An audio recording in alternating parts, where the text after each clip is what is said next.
welcome back to my channel Aviation Guide. So this is Yusha here and I hope all of you are doing well. So today in this video we're going to discuss about my experience on how to become an airline pilot. So back in 2019 I found a little difficult to get my way through on how to become a pilot.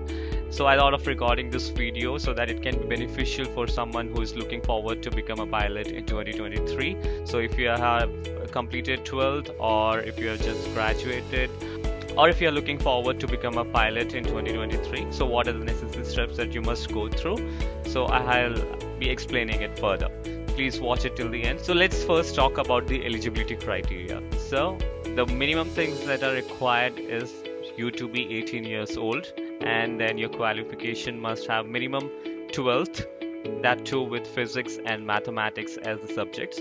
If you had arts and commerce taken as subjects, that's okay. You can write your maths and physics examinations as a separate subject after completing your 12th exams as well. That's not an issue. And you have to be able-bodied, fit and fine, and your eye vision must be 6/6. Even if you have a specs and with your specs you can read 6/6, that's completely fine, and you should not be colorblind. So these are the minimum requirements, and the maximum age limit that airline hires, that can be around 35 to 37 depending on the airlines that are hiring for pilots. And let's say you fit in all these lists, that you are 18 plus and you have completed your 12th with maths and physics and you're fit and fine and you have a vision of 6/6. So the next two main things that you are looking forward to is your class 2 medical examination and getting a roll number to apply for theoretical exams. So in class 2 examination, they do a rough overview of your health, like your vision test, your ears listening test, your chest x-rays. They take your blood test and urine samples to sort out that you are fit and fine, and that's pretty much, if you are fit and fine, everyone would be able to clear class 2 examination.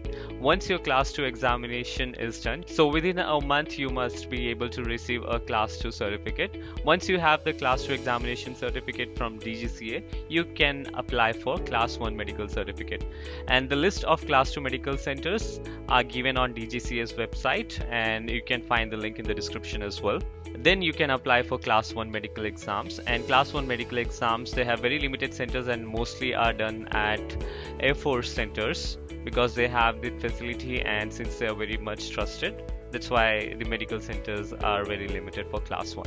Once you have done the class 1 medical exam as well, that means you are fit to be a pilot, and then you can be confident enough to invest in your pilot career, because the worst case scenarios can be that you did your CPL and you invested a lot of money, and later you do your class 1 examination and God forbid you find out that you are not fit or something that is missing, that is not under the eligibility list of becoming a pilot, then all of your money goes waste. So it's better always, before you invest in your CPL exams, to do class 2 and class 1 medicals.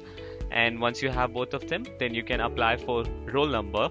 So for that you need to get your 10th and 12th mark sheets attested and verified by your education board and send it to DGCA. And then once it reaches to DGCA, that is the central body who governs the issuing of pilot license. That's the Directorate General of Civil Aviation. And by mail and by post, they will be sending you a computer number. So once you have your computer number online or received on your email, you are eligible to apply for exams. So these days they're conducting exam 4 times a year, and you can apply for the examinations.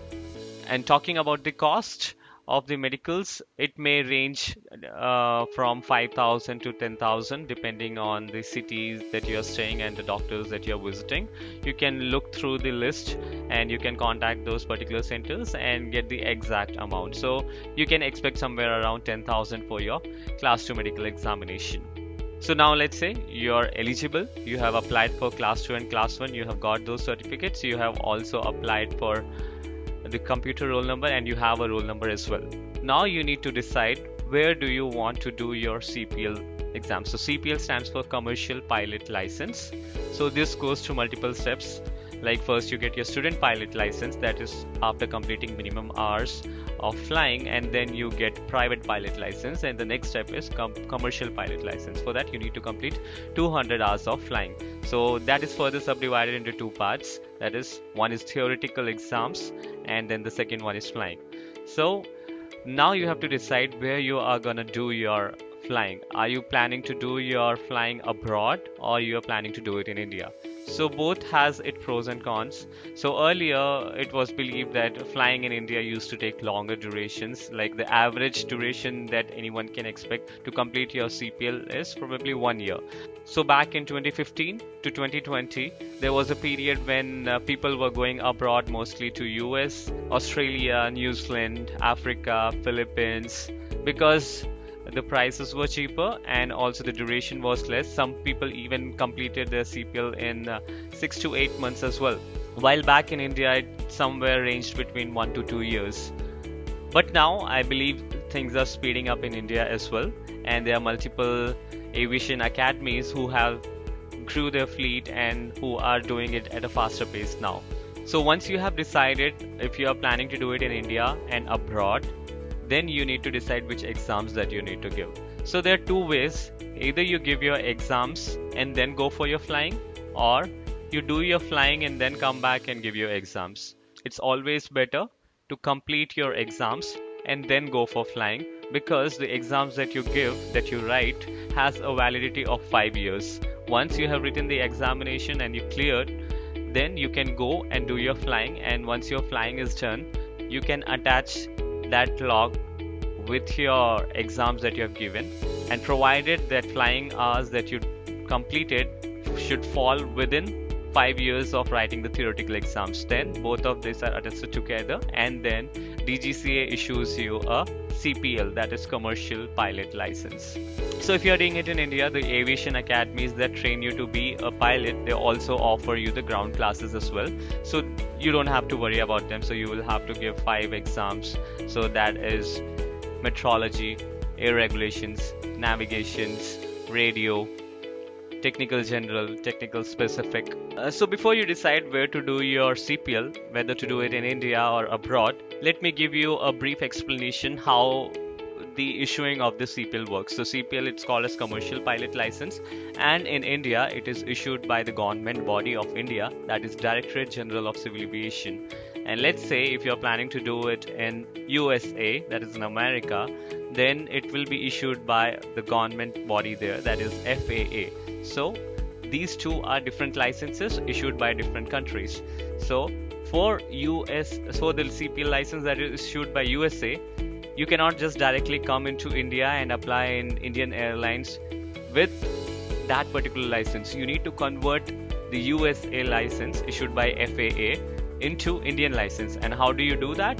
By writing your exams that is provided by DGCA. So you don't have to write all the exams that are prescribed by DGCA. That is for anyone who is doing CPL outside India.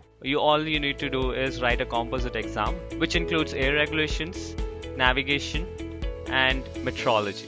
So if you have done your CPL from a Commonwealth country, that is just example from New Zealand or Australia, then you don't have to write your radio technology exam. But if you have not done from a Commonwealth country, then you might have to give your RT exam as well, and then you have to do a check flight, that is just some few hours. So just to convert your license, you need to do a small check flight and then give these exams, and with your check flight result, your exams result, and your license issued by FAA, you can combine all together, submit to DGCA, and DGCA will issue your Indian license. So right now you have 2 licenses. One is by FAA and one is by India, that is by DGCA. So now you are a holder of 2 licenses issued by 2 different countries. I hope you understand this part. Now you'll be able to comprehend what I'm talking about when it comes to writing an exam. But so if you are doing your exams or if you are doing your flying in India, then you need to write all these exams, and all the aviation academy, wherever you are going to fly, they also help you with the ground classes and they'll be able to guide you. So if you are someone who is new to aviation and don't know how to or where to do your flying, I hope this information helps. So I was planning to do it in New Zealand. I gave only my composite exams. I did not write all the exams. So what I wrote was meteorology, navigation, and air regulations. And I did not have to write RT because it's a Commonwealth country. And I gave my exams in 2019. And the validity of my exams is 5 years. So within this 5 years, I need to go to flying academy and complete my 200 hours, get a license from there.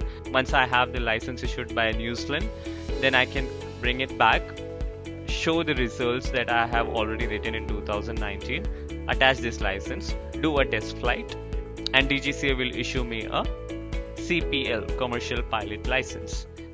Let's say I do not complete my flying in 5 years, so I have to come back and write those 3 composite exams once again because the validity would have been expired. This was part of the CPL.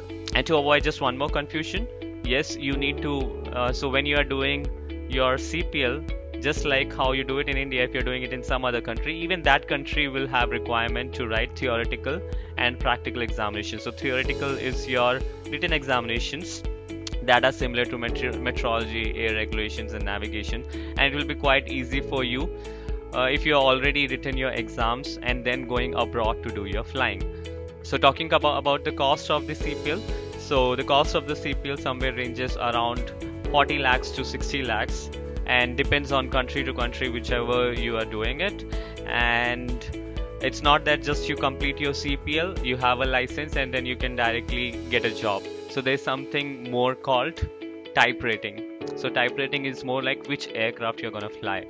So everyone is issued a CPL license on those small aircraft, mostly Cessna and all those double engine and single engine aircrafts that you would have seen in movies, the small aircrafts which have a turbo propeller either in the front on the nose or either on the sides. So those are the ones. But when we talk about airlines like Air India, Indigo, Emirates, they all fly big aircrafts and they have different models. So mostly Airbus has 320s, like Air India, Indigo. These airlines operate mostly Airbus 320. So you should know how to fly a Airbus 320 aircraft. So for that you need to do a type rating as well.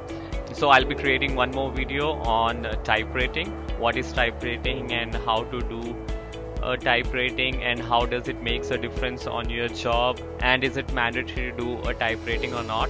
So I have discussed it in detail on a second video. So otherwise this video would become very long, and so I've just put it for the second video.